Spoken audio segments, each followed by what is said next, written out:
जिन्होंने परमात्मा प्यार की अनुभूति द्वारा अपने जीवन गुलशन को महकाया है। तूफानों को तोहफा बना सदा उमंग में उड़ते रहे, जिस राह पर चले सतत मंजिल की ओर बढ़ते रहे।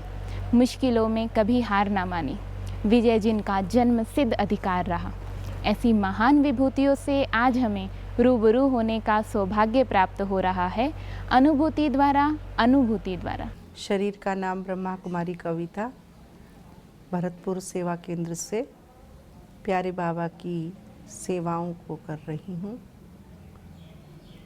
आज से 40 वर्ष पूर्व प्यारे बाबा का निराकार ज्योति बिंदु स्वरूप का दिव्य साक्षात्कार हुआ और उस दिव्य साक्षात्कार के माध्यम से मेरी ये लौकिक जीवन अलौकिक बन गई। तो प्यारे बाबा ने स्वयं उस निराकार ज्योतिर्बिंदु का अनुभव कराया और 3 घंटे तक मैं आत्मा, अशरीरी अवस्था, निराकार ज्ञान सागर की सत्यम शिवम सुंदरम की सुंदरता और परम धाम बेहद घर का सघन अनुभव करती रही, जिसके परिणाम स्वरूप मुझ आत्मा को 11 घंटे भी नहीं लगे। मैं लौकिक माता पिता को पत्र छोड़कर और सीधे माउंट आबू मधुबन के लिए रवाना हुई। यूँ तो बाबा का ज्ञान और संदेश और साहित्य बाल्यकाल से ही पढ़ने को, सुनने को, देखने को मिला, लेकिन स्वयं के बुद्धि और विवेक से निर्णय करने की क्षमता स्वयं परम पिता परमात्मा ज्ञान सागर ने ही मुझ आत्मा को दी। और जब वह अनुभूति मुझे हुई तो मुझे ऐसा लगा कि मेरे जीवन के 19 वर्ष जैसे वृथा चले गए। अब मुझे एक पल, एक श्वास और एक संकल्प भी व्यर्थ नहीं गंवाना। प्यारे बाबा की श्रीमत पर पूर्णतः संकल्प, श्वास और क्षण से समर्पित होकर रहना, ये मुझ आत्मा ने प्यार के सागर, प्यार के साथ जीवन का सौदा किया, जिसके परिणाम स्वरूप माता पिता की स्वीकृति मिलना तो असंभव था, लेकिन पारलौकिक माता पिता के इस सच्चे आवाहन को सुनकर मैं आत्मा अपने बेहद घर में, मधुबन घर के लिए रवाना हो गई। और जब मैं वहाँ से वापस 10 दिन के बाद लौटी तो मेरे लौकिक भाई ने कहा कि पिताजी माताजी आ चुके हैं और अब आपको डांट पड़ेगी। तो मैं आत्मा, अशरीरी अवस्था, निराकारी स्थिति और प्यार के सागर के प्यार में इतनी समाई हुई थी कि मुझे जरा भी डर, भय, चिंता नहीं लगी। और मैंने अपने लौकिक भाई को यही उत्तर दिया कि परम पिता परमात्मा स्वयं मेरे साथ है, मुझे किसी बात का डर और भय नहीं। मुझे अंदर से आवाज़ आ रही थी कि जैसे 19 वर्ष मैंने लौकिक माता पिता की आज्ञा का संकल्प और स्वप्न में भी उल्लंघन नहीं किया, ठीक उसी प्रकार से अब मुझे पारलौकिक माता पिता की आज्ञाओं का पूर्णतः मन वचन कर्म से पालन करना है। और जिसका साथी है भगवान, उसको क्या रोकेंगे आंधी और तूफान।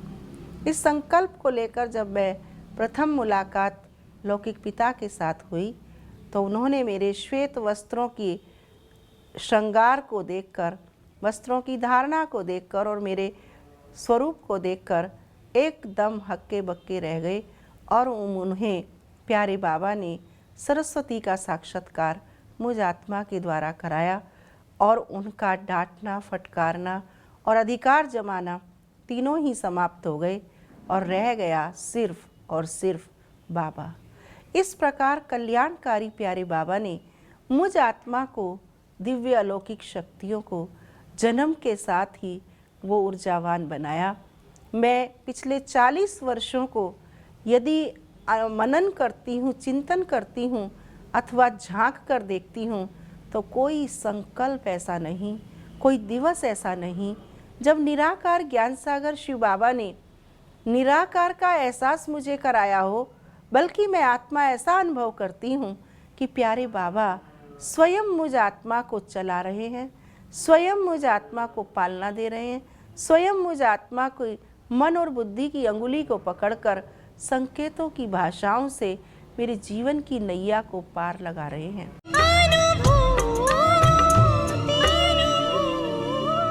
एक दिन की बात है कि माताओं ने जाकर अपने घरों में वो व्रत धारण की बात कही, तो कुछ भाइयों ने उसका विरोध किया और विरोध करते हुए वो हमारी परीक्षा लेने के भाव से बाबा के घर पर आए। और घर पर आने पर उन्होंने अपनी स्थूल शक्तियों को, दैहिक शक्तियों का प्रयोग करना चाहा, लेकिन प्यारे बाबा ने मुझ आत्मा की, उस समय मैं सेवा केंद्र पर अकेली थी, लेकिन प्यारे बाबा ने उस समय कई भाइयों के होते हुए भी मुझ आत्मा को वरद हस्त सर पर रखते हुए आत्मिक ज्योति का दीप जगा हुआ उन्हें साक्षात्कार कराया, जिसके माध्यम से उन्होंने स्वयं जाकर गांव में इस बात को कहा कि अब आज के बाद हम कभी आपकी बहन जी का और आपका विरोध नहीं करेंगे।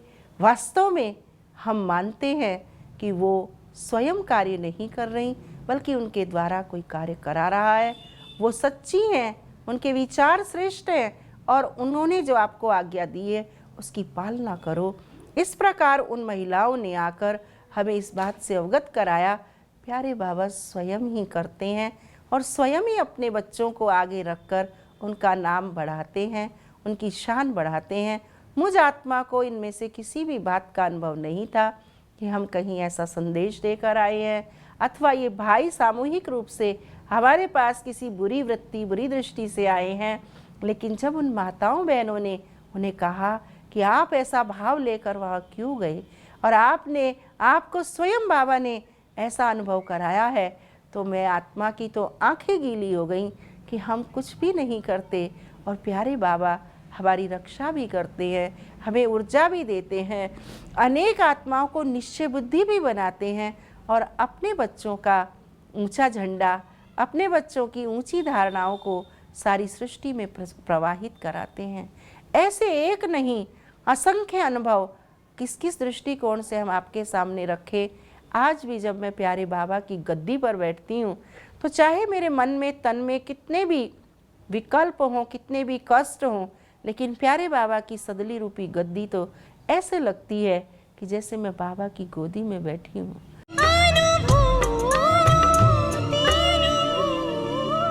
मैं एक छोटा सा व्यापार करने वाला व्यापारी हूँ। जब से मैं बाबा का शिव बाबा का बना, भगवान का जब से मैं बना, बाबा भगवान का मैंने जब से ज्ञान सुना, तो मेरे को बहुत सारी ऐसी अनुभूतियाँ हुई जो मैं आपके साथ शेयर करना चाहता हूँ। जैसे ज्ञान में चलने के कुछ दिन बाद ही मेरे पिताजी एक्सपायर हो गए और मेरे को मेरे व्यापार में ज़रा अभी अनुभव नहीं था और मेरा एक बहुत बड़ा परिवार मेरे साथ जुड़ा हुआ है। मैं परिवार में सबसे बड़ा हूँ, तो मेरे को ऐसा लगने लगा कि अब ये मेरा कारोबार कैसे चलेगा, इतना बड़ा परिवार है, कैसे मैं इसका गुजारा करूँगा। परंतु भगवान से मेरी लौ ऐसी लगी हुई थी, ऐसी लगन लगी हुई थी मेरी भगवान से कि जो कुछ होगा बाबा भगवान मेरा अच्छा ही करेंगे। तो मैं बाबा को सुबह उठते ही याद करता था, काम पर जाने से पहले, मैं कारोबार पर जाने से पहले बाबा से, भगवान से योग लगाता था कि बाबा कैसे मेरा ये रोज़गार ठीक तरह से चले। तो कुछ ही दिनों में बाबा ने मुझे ऐसी अनुभूतियाँ कराई, ऐसा अनुभव कराया कि बच्चे चिंता मत कर, मैं बैठा हूँ। और इस तरह से मैंने व्यापार को चालू किया, तो आज मेरा व्यापार काफ़ी अच्छी तरह से चल रहा है, सुचारू रूप से चल रहा है। 4 भाई हम एक ही जगह काम में अपने व्यापार में लगे हुए हैं और 60-70 श्रमिक मेरे पास काम कर रहे हैं और मेरा कारोबार बहुत अच्छी तरीके से चल रहा है। तो मैं भगवान का लाख लाख शुक्रिया अदा करता हूँ कि भगवान ने मेरे को ज़रा भी परेशानी नहीं आने दी और मेरा कारोबार बहुत अच्छी तरीके से चल रहा है। अभी कुछ दिन पहले मैंने एक ज़मीन खरीदी थी, उसमें कुछ लोगों ने मेरे संग, कुछ वो ज़मीन में कोई बिल्कुल क्लियर नीट एंड क्लीन ज़मीन थी, लेकिन कुछ दिनों बाद मेरी ज़मीन खरीदने के 4 साल बाद उसमें एक विवाद ऐसा आ गया, ज़मीन की कीमत काफ़ी थी, तो मैं एकदम, मेरे को ऐसा लगा कि ये तो ज़मीन अब जाने वाली है और ये तो मैं किसी गलत लोगों के चक्कर में आ गया। मैंने भगवान को याद किया, बहुत ही सुबह उठते ही वही बात मेरे को आती थी और मैं बाबा को याद करता था कि बाबा कैसे शिव बाबा ये मेरा मैटर ख़त्म हो। और तो बाबा ने मेरे को ऐसे अनुभूतियाँ कराई कि बच्चे चिंता मत कर, मैं बैठा हूँ। और इस तरह से बाबा ने मेरे को एक स्वप्न जैसा एक अनुभूति कराई कि नहीं तुम चिंता मत करो, मैं बैठा हूँ। कुछ ही दिनों बाद वो मैटर मेरे फेवर में हो गया और मैं अब निश्चिंत हूँ, मेरी ज़मीन सुरक्षित है। तो मेरे को भगवान पे इतना भरोसा है, जो भी काम मैं करता हूँ बाबा की याद में रह के करता हूँ और मुझे सफलता मिलती है।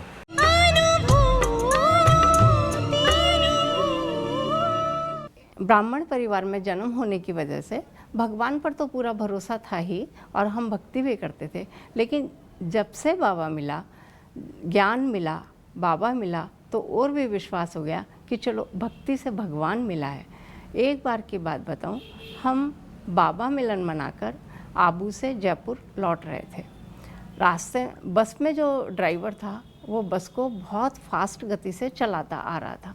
सारी रात उसने इतनी तेज़ बस चलाई तो मन में डर बना हुआ था। लेकिन जैसे ही बस ने जयपुर में एंट्री करी तो सामने से एक बहुत तेज़ गति से ट्रक आ रहा था। बस की और ट्रक की इतनी तेज़ भिड़ंत हुई कि सारी बस एक तरफ से डैमेज हो गई, सारी शीशे टूट गए और ट्रक ने 4 कुलाटे खा के एक तरफ जाके गिर गया। लेकिन वो समय सुबह अमृत वेले का समय था। कुछ योग में थे, कुछ नींद में थे।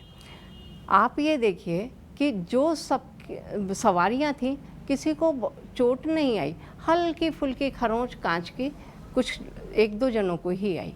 लेकिन जैसे ही वहाँ पे ट्रैफिक इकट्ठा हो गया, सबने पुलिस वाले आ गए। उन्होंने कहा कि कोई सीरियस सवारी हो तो इधर हमें दे दीजिए, हम जयपुर ले जाएंगे, हॉस्पिटल ले जाएंगे। लेकिन हम जब सबको पता चला कि इस बस में कोई सीरियस सवारी नहीं है तो सबने कहा ये तो ब्रह्मा कुमारियों की बस है, इसमें क्या होगा, इनका तो भगवान रक्षक है। क्योंकि उसी साल सुनामी आया था और उसमें बाबा के बच्चे सब सेफ रह गए थे। तो आप ये देखिए कि बाबा किस तरह से हम लोगों की अपने बच्चों की रक्षा करता है और उनको सेफ अपने घर पहुंचा देता है। उसके बाद हमने जयपुर से बस चेंज करके भरतपुर आ गए और भरतपुर आके जब हमने अपनी दीदी को बताया तो दीदी ने भी बाबा का धन्यवाद किया कि चलो सब बच्चे जहाँ अपने अपने घरों से गए थे अपने अपने घरों पर सेफ पहुँच गए। तो इस तरह से लगता है ना कि भगवान हमारा रक्षक है। और वैसे भी बाबा के बहुत सारे अनुभव होते हैं, लेकिन एक अनुभव और बताती हूँ कि यहाँ पर जब मेला लगा था भरतपुर में, तब मैं पटना थी और हम लोग पटना से जब आए थे तो उसके पहले ऑपरेशन हुआ था।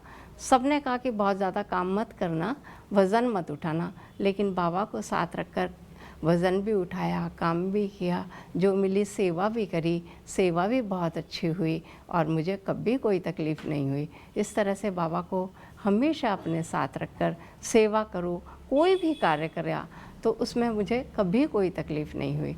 और यह मन में एक अटूट विश्वास है कि बाबा जब तक साथ रहता है, हमेशा साथ रहता है, तो कोई काम न गलत होता है और न बिगड़ता है और न परेशानी आती है। सारा काम आराम से हो जाता है। मुझे अगर मान लो कोई परेशानी आए और घर में कुछ कोई भी तरह की परेशानी आती है और मन जब बहुत ज़्यादा परेशान हो जाता है, तब मैं एकदम बाबा को याद करके और मन को शांत करके चुपचाप लेट जाती हूँ। बाबा से कहती हूँ, बाबा मुझे टचिंग करा देना, या कोई चीज़ मिल नहीं रही है या किसी चीज़ का जवाब नहीं मिल रहा है, आप देखिए। मुझे नींद भी आ जाती है और मुझे नींद में टचिंग भी मिल जाती है। मैं उठ के वापस उसी चीज़ को उसी जगह ढूंढ लेती हूँ जैसे कोई रख के गया है या भगवान बाबा ने मुझको बता दिया है। और वो अगर कोई प्रश्न है तो वो भी हल हो जाता है और कोई चीज़ होती है तो वो भी मिल जाती है।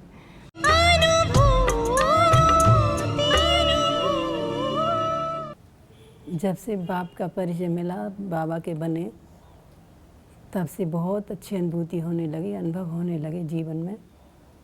मैं आपको एक अपना अनुभव सुनाती हूँ कि एक ही बार हमें बाबा से मिलन मनाने जा रहे थे। तो मिलन मना के वहाँ से 6-7 वो 10-12 दिन अपनी वो सेवा चलती है। वहाँ टोली डिपार्टमेंट में किशोर भाई जी के साथ। तो उससे हम जब 13 दिन के बाद इधर आ रहे थे, तब हम रास्ते में हमने सोचा कि चलो इधर से निकलते हैं उदयपुर होके। तो हम उदयपुर होके आए, एक रात हम वहाँ रुके। उदयपुर से जब हम चलने लगे तो वहाँ क्या हुआ कि रास्ते में हम आधा रास्ते आ गए थे। आधा रास्ते आके अजमेर के पास अपना एक्सीडेंट हुआ बहुत तेज़ी से। तो उसमें क्या और एक्सीडेंट हुआ तब से 2 मिनट पहले ही ऐसे मैं रास्ते में जब चलती हूँ तो अपने प्यारे बाबा को साथ लेके चलती हूँ कि बाबा आप भी ड्राइविंग करो और मैं आत्मा पीछे बैठी हूँ। और ऐसे बाबा को बिठा के तब हम चल रहे थे। तो चलते चलते क्या हुआ, रास्ते में एकदम आगे से 2 वन गाय आ रही थी, नील गाय जो बोलते हैं, वो आ रही थी। और 2 मिनट पहले ही ऐसे संकल्प आया कि बच्चे रास्ते में जब चलते हैं तो सारे बाबा को याद करके चलना चाहिए, पता नहीं कैसी कोई परिस्थिति आ जाए। कोई फालतू व्यर्थ चिंतन न फालतू बातें ना करके बाबा को याद करके चलना चाहिए। तो मैं यही संकेत दे रही थी। इतने में देते हुए तो वन गाय 2 आई वहाँ पे। आते एक तो निकल गई और दूसरी जाके उससे टकराई तो उसे एक जो उसका पीछे का हिस्सा है वो मेरी साइड लगा। और पहले तो आगे लगा, जो बोनट वगैरह सारे टूट के खिल के एकदम चूर चूर हो गए। और वो चूर हो गए, फिर वो पलट के उठ के वो मेरी साइड आई खिड़की के बाएं हाथ, वहाँ लगी शीशे पे। तो आप यकीन कीजिए गाड़ी एकदम इतनी तेज़ टकराई कि गाड़ी के अंजर पंजर आगे से बोनट वगैरह सारे एकदम पत्तों की तरह उड़ गए। तो फिर भी गाड़ी इतनी दूर गई, जैसे 50 कदम आगे गाड़ी गई, खिचड़ती हुई गई। तो एकदम अंदर से मुझे 1% भी ना आँखों में आंसू, ना ही कोई दिल में घबराहट। मैं आपको सच बताती हूँ, कोई घबराहट नहीं थी। और ना ही, और सब ये चिल्लाएं कि क्या हो गया, रोको रोको गाड़ी। ड्राइवर भी शांत, मेरे हस्बैंड आगे बैठे थे और शीशा भी टूटा था और बोनट सब बिखर गए थे। और मेरी ननद मेरी बगल में बैठी थी, वो भी बाबा बाबा चिल्लाई थी। तो हम 4 थे उसमें। अब गाड़ी एकदम आगे 50 कदम आगे गई तो वहाँ देखने वाले बोले कि वाह ये क्या हुआ। तो जो जाए वही रुके वहाँ पे कि क्या हुआ भाई साहब, लगी तो नहीं, क्या हुआ भाई साहब, लगी तो नहीं। हम एकदम खुश अंदर से। तो एक जो पास में ही एक वो दारू वाला अपना वो बना रहा था कोई कॉम्प्लेक्स, तो उसने दारू भी ले रखी थी। दिन के 12 बज रहे थे, दारू ले रखी। तो वो वहाँ पे आया हकलाता, क्या हो गया भाई साहब, क्या हो गया भाई साहब। हम कह रहे मन का ये क्या मदद करेगा बेचारा, पर फिर भी देखो पानी लेके वो हमारे लिए आया है। अभी किसकी मदद है, ये बाबा की तो मदद है।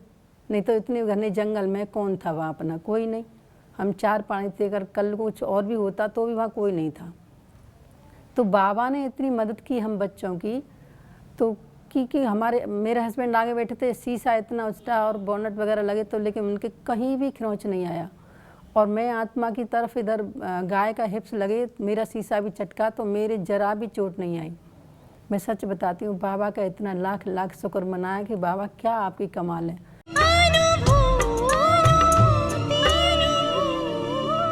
इस ईश्वरीय ज्ञान में आकर के मुझ आत्मा को बहुत अच्छा लगा है। निरंतर जीवन में आत्मा की उन्नति होती जा रही है। और पहले सेंटर पर रहने से पहले मुझ आत्मा ने बहुत सारे अनुभव किए हैं, जिनमें से एक अनुभव मैं आत्मा आपके सामने शेयर कर रही हूँ। वो है मेरी लौकिक पढ़ाई से संबंधित कि कैसे परमात्मा हम बच्चों की मदद करते हैं गुप्त रीति से। तो जैसे एक बार मैं अमृत वेले के समय उठी थी और मैंने उठ कर के 3 बजे जग के जब मैंने परमात्मा से अर्थात शिव बाबा से कहा कि प्यारे बाबा, मुझ आत्मा की पढ़ाई का जो स्तर चल रहा है उसमें मैं और उन्नति करना चाहती हूँ। उसके बाद जब मेरे प्रैक्टिकल आने वाले थे, लेकिन मुझे उनके बारे में मालूम नहीं था कि किस दिन मेरा प्रैक्टिकल होना है। और उस दिन संडे था और उस ही दिन मैंने अमृत वेले बाबा से कहा कि बाबा, जब मेरा प्रैक्टिकल हो तो आप किसी के भी द्वारा मुझे ये पता चल जाए कि आज तुम्हारा प्रैक्टिकल है। लेकिन बाबा, आज संडे है इसलिए मैं आज स्कूल नहीं जाऊंगी। और उन दिनों हमारा स्कूल का पूरा पढ़ाई का स्तर पूरा हो चुका था, सिर्फ पेपर के लिए तैयारियां चल रही थीं और प्रैक्टिकल होना बाकी था। इस तरह से कई दिन से मैं पूछने भी नहीं गई थी, ना ही मैंने फ़ोन करके स्कूल में पूछा था। और मैं 3 बजे जग के अमृत वेले बाबा से ये बातें शेयर कर रही थी। और उस ही दिन जब मैं दिन में पढ़ करके और 1 बजे के करीब जब रेस्ट पर जाने वाली थी, और मुझे बिल्कुल नहीं पता था कि आज ही मेरा प्रैक्टिकल हो रहा है।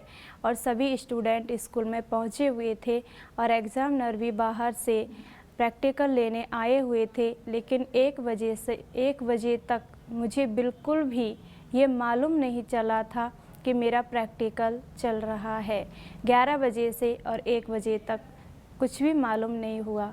अचानक किसी स्कूल से और कहीं आसपास के जो बच्चे पढ़ते थे, घर के आसपास वाले, उनके घर फ़ोन गया और उनसे फिर हमारे घर तक सूचना पहुंची और घर से फिर लौकिक पिताजी तक सूचना पहुंची और वो उस ही समय हमसे मिलने के लिए हमारे रूम पर आए हुए थे।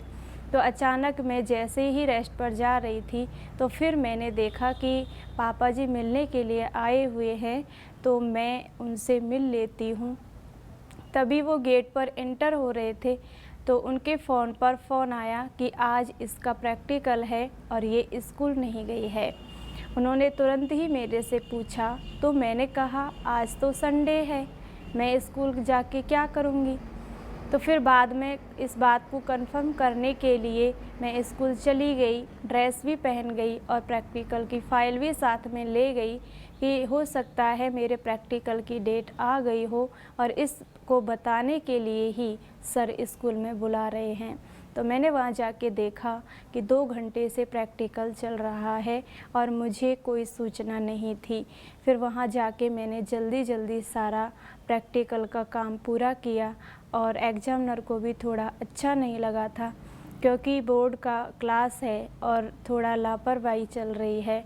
तो फिर मैंने टीचर से भी प्रॉमिस किया कि मैं ऐसा नहीं करूँगी और मैंने बड़ी धैर्यता के साथ बाबा को याद करके प्रैक्टिकल दिया और उसमें मुझे बाबा की मदद से अच्छे मार्क्स भी मिले थे और उस दिन मेरा प्रैक्टिकल छूटने से बच गया।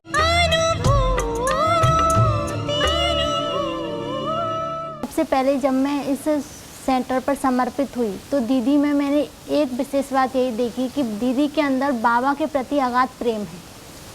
बाबा के प्रति योग अग्नि जो बाबा से लगन हमेशा लगी रहती है और दीदी हमेशा चाहती हैं कि जो छोटी बहनें हैं वो भी बाबा से अति प्रेम करें और बाबा की श्रीमत पर चलें।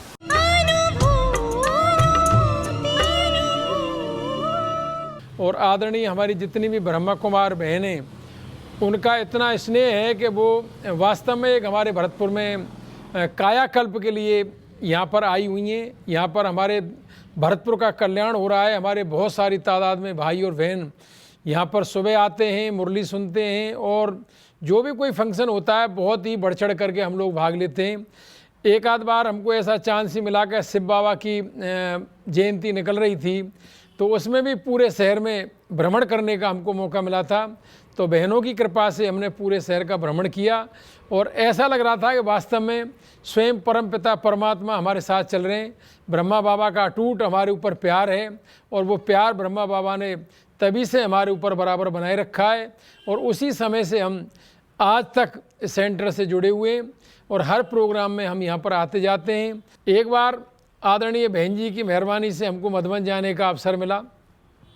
मधुबन में जाके हमने देखा कि वास्तव में संसार का जो ब्रह्मलोक है वो यही है।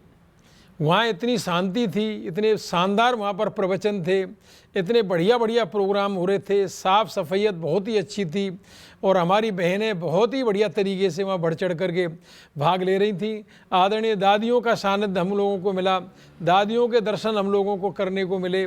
आदरणीय दादी जी से हमने आशीर्वाद लिया और आज उस आशीर्वाद की ही कृपा है। भरतपुर नगर निगम में हम महापौर के पद पर हैं और उसी आशा के साथ हम लोग बराबर बाबा के दरबार में आते रहते हैं।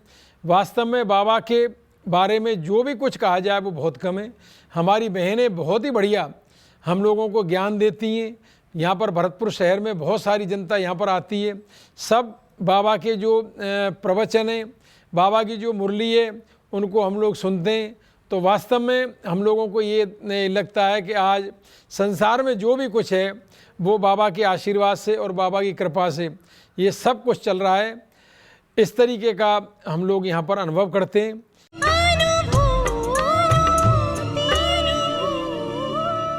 इस संस्था में आने पर हमें आदरणीय राजयोगिनी कविता बहन जी का जब सानिध्य मिला और उनकी पालना मिली, तो उनके सानिध्य से हमने जाना कि परमात्मा ने इस ईश्वरीय विश्वविद्यालय की जो ब्रह्मा कुमार कुमारी की ईश्वरीय मर्यादाएं हमें दी हैं, तो उनको अपनी दैनिक दिनचर्या में हम किस तरह से पालन करें और उनको पालन करने पर जो हमें प्राप्ति है वो किस तरह से प्राप्ति होती है, तो उनके जीवन से प्रैक्टिकल हमने अनुभव किया